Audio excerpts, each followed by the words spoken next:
छतरपुर जिले के ward number 16 से एक अजीबोगरीब मामला सामने आया है, जहां एक युवक कलेक्टर की जन सुनवाई में घुटनों के बल पहुंचा। फरियादी युवक प्रशांत जैन द्वारा बताया गया कि 4/10/2022 में नगरपालिका छतरपुर द्वारा टेंडर क्रमांक 3049 निकाला था, जिसके तहत पुलिस लाइन तिराहे से सिंचाई कॉलोनी तिराहे तक फुटपाथ निर्माण कार्य किया जाना था, जो कि मां शारदा कंस्ट्रक्शन कंपनी को उक्त कार्य आवंटित किया गया था। लेकिन ठेकेदार द्वारा कलेक्टर बंगले के सामने तक फुटपाथ बनाया गया, शेष बीचों बीच छोड़ दिया गया, जिससे आम जन को परेशानियों का सामना करना पड़ता है। वहीं सूत्रों का कहना है कि इस कार्य की राशि से वार्ड नंबर 22 में कलेक्टर बंगले के बाजू से बने फुटपाथ का निर्माण करा दिया गया। वहीं युवक प्रशांत जैन की समस्या को सुनने मौके पर एसडीएम अखिल राठौर पहुंचे। उन्होंने मौके पर नगरपालिका सीएमओ माधुरी शर्मा को बुलाया और युवक की समस्या का समाधान करने की बात कही।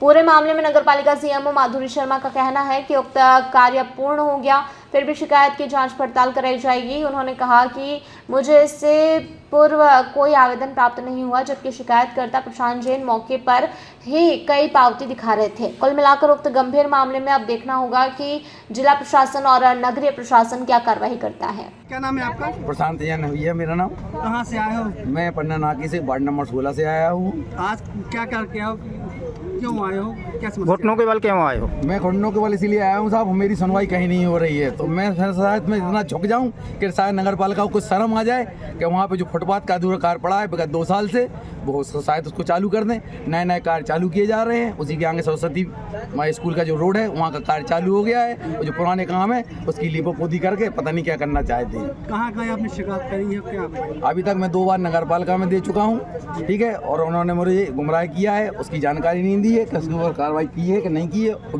अभी तक 2 साल से क्यों कार्रवाई नहीं की, किस बात का इंतजार किया गया? आरटीआई भी लगाई थी आपने? आरटीआई लगाई थी, उन्होंने कहा ये लोकहित में स्पष्ट नहीं है, आप पुनः आवेदन प्रस्तुत करें। मैंने पुनः आवेदन दिया, उसकी ये कॉपी है मेरे पास। और क्या कह रहे हैं नगर पालिका वाले?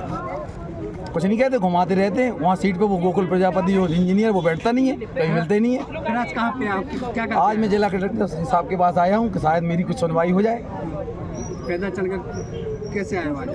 मैं सब घुटनों के बल रेंगते हुए आ रहा हूँ कि शायद इस तस्वीरों को देख के नगर पालिका प्रशासन का कलेजा शायद पसीज जाए कि वहाँ पे जो जन सुनवाई में आवेदन व्यक्ति देने आया था वहाँ वो परेशान है। आपने मंत्री जी को भी सुनाया था? हाँ, मंत्री जी को भी बताया था, मंत्री जी को आवेदन दिया था, मंत्री जी ने उस आवेदन के लिए नगर पालिका फॉरवर्ड किया था, लेकिन कोई सुनवाई नहीं। कोई सुनवाई नहीं। आप कहाँ से घुटनों के बल चल के आए हैं? साहब मैं बिल्कुल वहाँ से मेन रोड से पैदल चला आ रहा हूँ। तो आपको उम्मीद है कि घुटनों के बल चलने से न्याय मिल जाएगा? नहीं, घुटनों के बल से शायद प्रशासन का पैसे सीज जाए। जिला कलेक्टर साहब महोदय शायद इस जानकारी लेने के बाद शायद नगर पालिका के ऊपर कोई कार्रवाई करे, एक्शन लें, तो शायद मेरा काम सुनवाई के दौरान उसका कहना है कि सुनवाई नहीं हो रही थी। क्या किस तरह से निराकरण किया जाए? संबंध में आवेदन अभी प्राप्त नहीं हुआ है। जैसा कि आप लोगों ने बताया, कलेक्टर बंगले के सामने फुटपाथ का मामला है, तो उसमें संबंधित ठेकेदार को बुला के बात की जाएगी और पुराना जो टेंडर था उसमें जितना काम था वो हो चुका। मैडम, जैसा कि आरटीआई भी लगी है कि अधूरा काम पड़ा है, लेकिन उसके बाद भी आपके यहाँ से जवाब दिया जा रहा है कि लोकहित में नहीं है। क्या कारण है? आरटीआई में जवाब संतोषजनक नहीं है, तो उसके लिए प्रथम अपील अधिकारी मैडम, जानकारी दी ही नहीं, अधिकारी के पास जा सकते हैं। दी ही नहीं गई उसे। तो उसमें स्पष्ट नहीं होगी, इसलिए नहीं मिल पाई होगी। उसके लिए अन्य ऊपर के भी चैनल है, तो उनके पास भी जा सकते हैं। मैडम क्या कहेंगे, अधूरा काम क्यों किया, कार्रवाई क्यों नहीं हुई अब तक? पूर्ण काम किया है, उसके बाद आगे का जो काम है वो दूसरा टेंडर है, जिसमें अभी काम शुरू नहीं हुआ। छतरपुर से भरत यादव की रिपोर्ट। जयराम जी, किशन काका, राम राम भाई, राम राम। क्या दोनों भाई बैठ के क्या हिसाब लगा रहे हो? ऊटी लहसुन के भाव आ गए क्या? अरे नहीं रे दादा, ये अपना रमेश नया मकान बनाने के लिए लोन ले रहा है। हिसाब किया तो पता चला कि लोन का पैसा तो ईंट और रेती में ही पूरा हो जाएगा, और अभी तो सीमेंट लानी है, सलिया लाना है, और तो ठेकेदार को भी पैसे देने हैं। मेरे तो कुछ समझ में ही नहीं आ रहा कि कैसे बनेगा मेरा नया मकान। अरे किशन काका, कहाँ इन रेत सीमेंट और लाल ईंटों के चक्कर में पड़ रहे हो? मेरी बात मानो तो अपने घर को बाबजी एएसी ब्लॉक से बनवाओ।